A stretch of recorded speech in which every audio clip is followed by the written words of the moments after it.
gawin. Hey! Ano na sinabi mo dun sa bundok? Ano nangyari dun sa bundok? Tinatawag ng mga puno. Ay, may ikikita pa ako. Ano po yun? Ikikita ko sa inyo ang dolphin at penguin. Ay, di siya yan pala. Yung dolphin.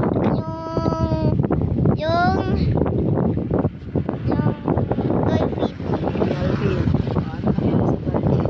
Yung dolphin, paborito ng mga hunting na kidewir. Kaso yan, pag nagugutom na yung mga dolphin, ibig sabihin, pag nasasaw siya, nainig din na masaw yung mga ng sila. Kahit mo yan siyang tinga.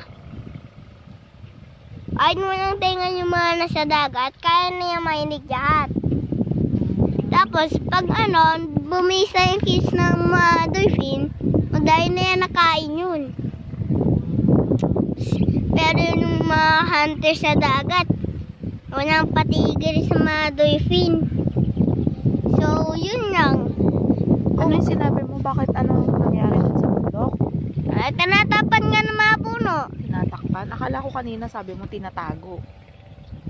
Tinatapan nga. Hindi nyo kasi nainig. Sorry po. Nasaan tayo? Nandito sa bukid. Anong ginagawa natin dito? Napapahinga.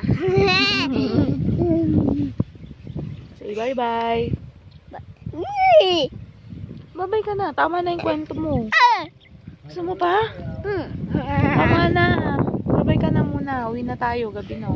Doon na tayo sabay makwenta. Hmm? Sa bahay. Sige na. Bye-bye na. Bye. Bye-bye!